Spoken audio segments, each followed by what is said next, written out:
Welcome to another sugar-free vlog on the tail end of the sugar-free month.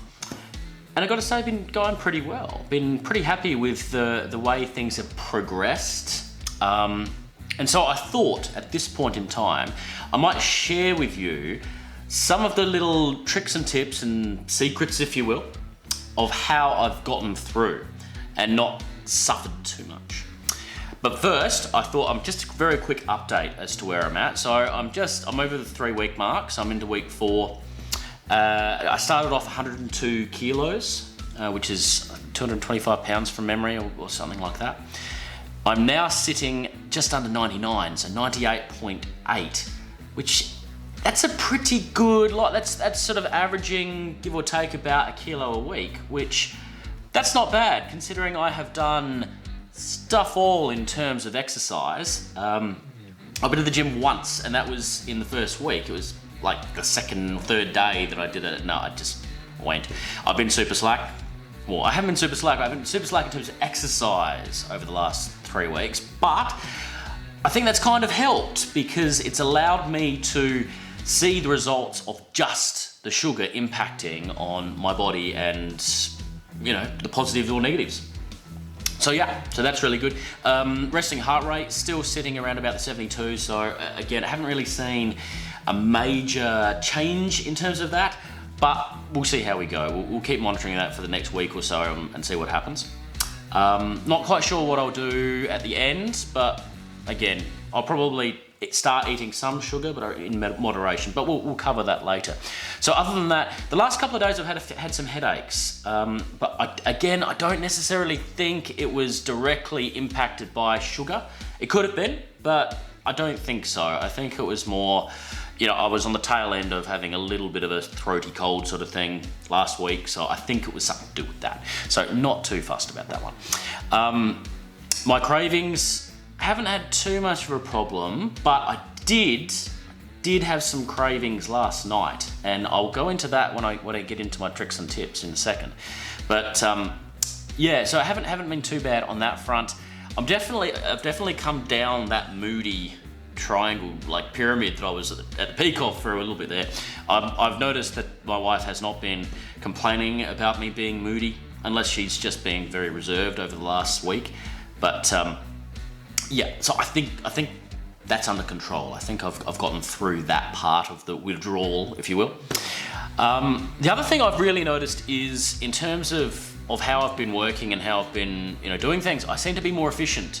So, or when I say that, I seem to be able to hold my attention span for longer, and that's always been a big issue for me. But I've always thought I was borderline ADD, but I have been able to stick to things.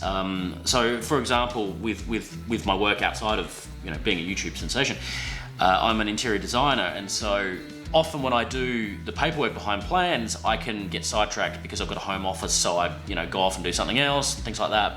But definitely over the past at least fortnight, I've noticed that I have been sitting down just knuckling through and finishing up. So again, is it related to not eating sugar? I don't know, but possibly. So that's interesting. And I don't know how we sort of measure that, but yeah, maybe something to research if you're a scientist out there. Check that out. Right, so on to the secrets, the tips, the tricks. How have I been making it, well, what I feel is quite easy. So the first one I think is, and I've done a review on it, this bad boy right here. Coke, no sugar, no caffeine. So I've been you know, anti-caffeine for a little while. I do have had some, you know, cola. Cola's my crux. I love cola. It just tastes so good. And it's very hard to find any cola without caffeine, although there are some options out there, but certainly not too many without caffeine and without sugar. In fact, the only two that I've really found is this one and of course the Pepsi equivalent. Pepsi free or whatever it's called. And this one was the best, came out on top in the review, and it has done me very, very well. I haven't been going overboard. You know, a bottle like this is lasting me probably four days or something, and I'm only having, you know, a glass a night or maybe a glass, well, a decent glass, like not a little glass, a decent glass.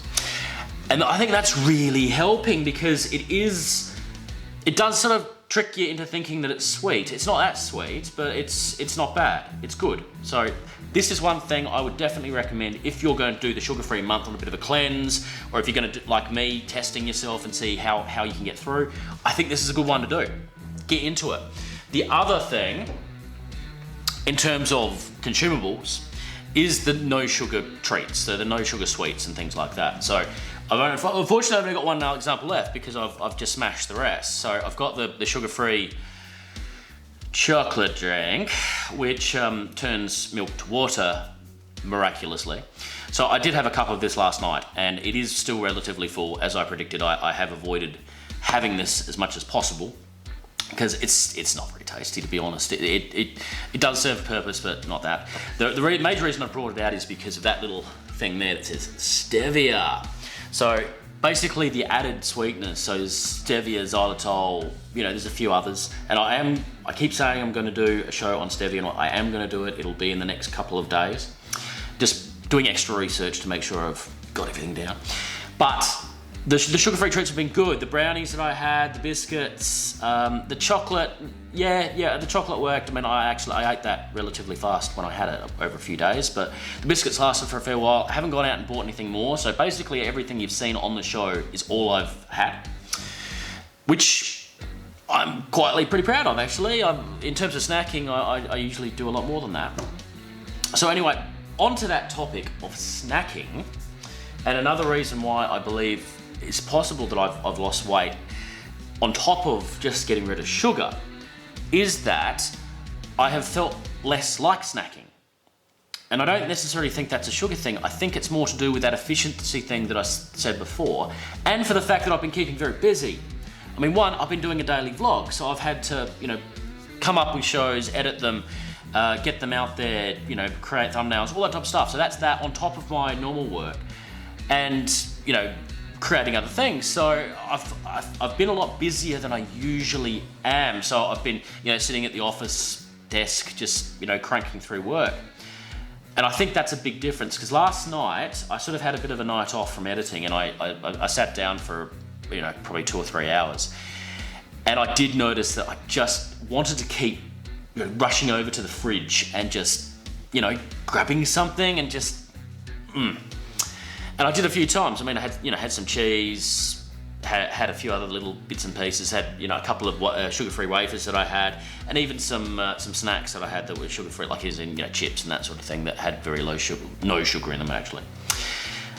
And that was it's the only night really that I've felt like I've over-snacked after having a full meal, and I had a decent meal last night. So snacking has been an issue for mine, but haven't felt it because of the efficiency and the workload. So yeah, I think that's really good. So keeping busy is the big thing, the big sort of stepping stone.